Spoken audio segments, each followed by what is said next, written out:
เนี่ยได้ตาหอยยาวนะเราละอันนี้เป็นโรคนะครับก็เลยต้องตัดออกเนี่ยได้ตาหอยยาวแต่เกาถ้าแตกเด่นนะผู้เกาปูตีได้ชอดห่ออะไรเนี่ยคอมเนี่ยใส่เหมือนใหญ่นะแต่เสียงที่มา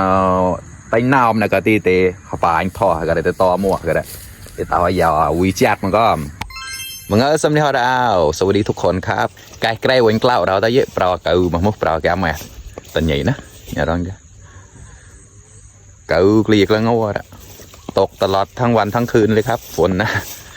มาดูทุเรียนกันครับไม่ได้ชมดูทุเรียนนานแล้วครับเดี๋ยวพาเพื่อนๆมาดูทุเรียนกันนะครับเพิ่งเปิดตัวเรนก็มาจอดอะไรเนี่ยตัวเรนเส้นแนะนำตัวเรนนะเล็ดแบนามได้นะตัวเรนเนี่ย2 ปีแล้วครับเหงาตามองเปล่าเก่ามาตีได้เล็กข้อเมาเล็กข้อมาตีเอาเมาเด็ดแตดข้อมันก็เจ้าข้อมันกันนะเหงาเด็กเล้ามากันเนี่ยเด็กแตดคอตีเด็กตาผมหนาวนะตัวเรนเนี่ยกับก้ามูสังคิงนะมนทองเสี่ยงกว่าเราแต่นะอันนี้เป็นมูสังคิงนะครับไม่ใช่มนทองครับยาวมากเลยครับยอดเขาแตกได้ยาวมากเลยครับทุกต้นเลยครับเดี๋ยวนี้เพราะว่าฝนตกมาติดกันแล้วก็ทุเรียนก็จะงามประมาณนี้ครับ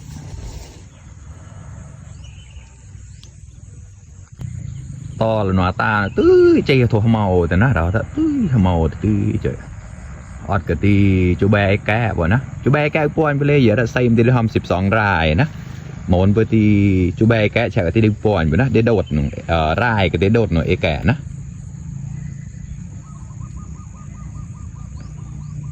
งามครับเดี๋ยวลองเธอมันจะมาต่อยอย่าเราเถอะกะquayเปิดก็มึงโจตบนะเราเถอะ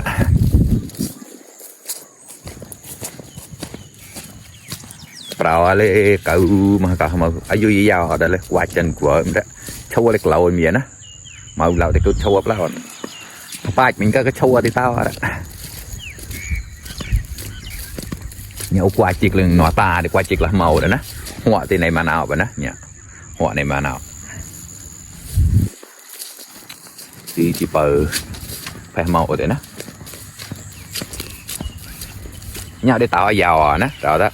อันนี้เป็นโรคนะครับก็เลยต้องตัดออกเนี่ยตาห้อยยาวแต่เกาถ้าแตกเด่นนะ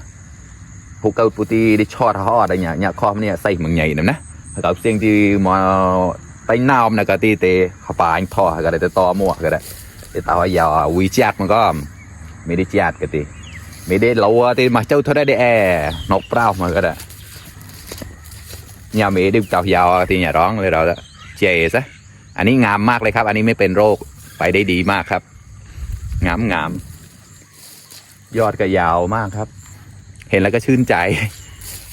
ไอ้ต้นที่มันไม่สวยก็ไปดูทีไรนี่ก็เหนื่อยท้อแต่ก็ทำยังไงได้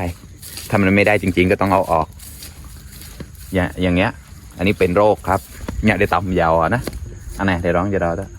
อันนี้เป็นโรคนะครับเนี่ยดูไม่งามเลยอันเนี้ยเป็นก้านทูบหมดเลยเนี่ยแต่ก็น้อยมากครับถ้าใน100%ก็คิดซะว่าประมาณ10%เนี่ยเป็นโรคครับเดี๋ยวก็กล้าวอย่ากันเนิงที่เจ้าอย่ากันเนิงก็ต้องมายาวนะใช่ก็ที่น้ำได้ปวกลำแรงที่ได้แต่เต่าอย่างก็มูก็อะไรเลยวุ้ยดิจัดมันก็เตะจอดกันได้กุ๊กไว้เดี๋ยวตัวเราเองจะนะเด็กตบก็สะชิวสะตื่นหนาวนะอย่าสะชิวสะตื่นหนาวก็ที่ห้อมไก่ชิโลมีใช่ไหมห้อมหวานห้อมจัดถ้าต้นชิดิจัดมีแต่ห้อมอย่าไปตบก็มันน้อยทีนะไม่ได้ทำทอมอย่างนี้ทำแช่ที่สาวได้ตายติดก่อนเงาเผื่อได้เต่าก็ตีนะเนี่ยไปเมานะเนี่ยไปเมานะตื้อจะหอยอิงโกลดเนี่ยไม่ใส่เลยเต้าระดับไหนไปมองนะเนี่ยตื้อเจอตาของกลางกูเจ๊กลงหน้าตาเดี๋ยวนะในมันได้ก็ท่าโน่นนะเงยมันเรื่องมองในมาล่อรอมองมาได้ทำไมฮะดึงหมอนฮะที่โอเสียงนะในมันได้ท่าโน่นดึงกำรอนั่นแหละนะทองผาผมเซมได้หอมดีนะเนี่ยเต้ามันก็ที่มุกเกาอนกลัวระบุนะเนาก็อย่าเกาอนกลัวระบุ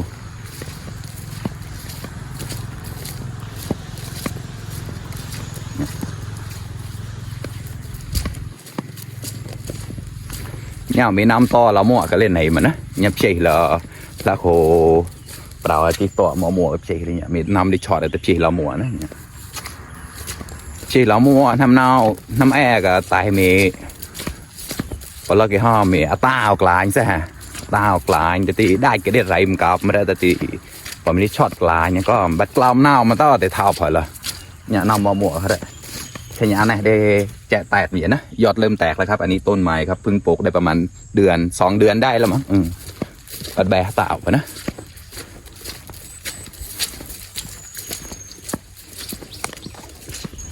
nhà bà phải màu nó nhà này mong pio to nè đậpหัวอิงเกลอยเนี่ยอิงเกลอยดีไซน์หัวใหม่ตื่นnhà to là mua cái nhà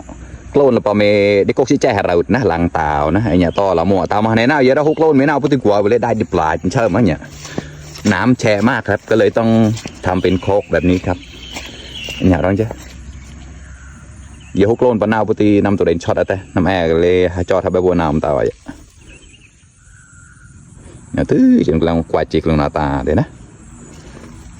nhà đi chạy tẹt vậy nèเราđi cái tàu mẹ giao câu tàu là do một cây lon thì mẹ ăn lao nữa xe giờ đây có kho thì mà châu thôi đấy giờ mà đi tàu không sai chơi lấy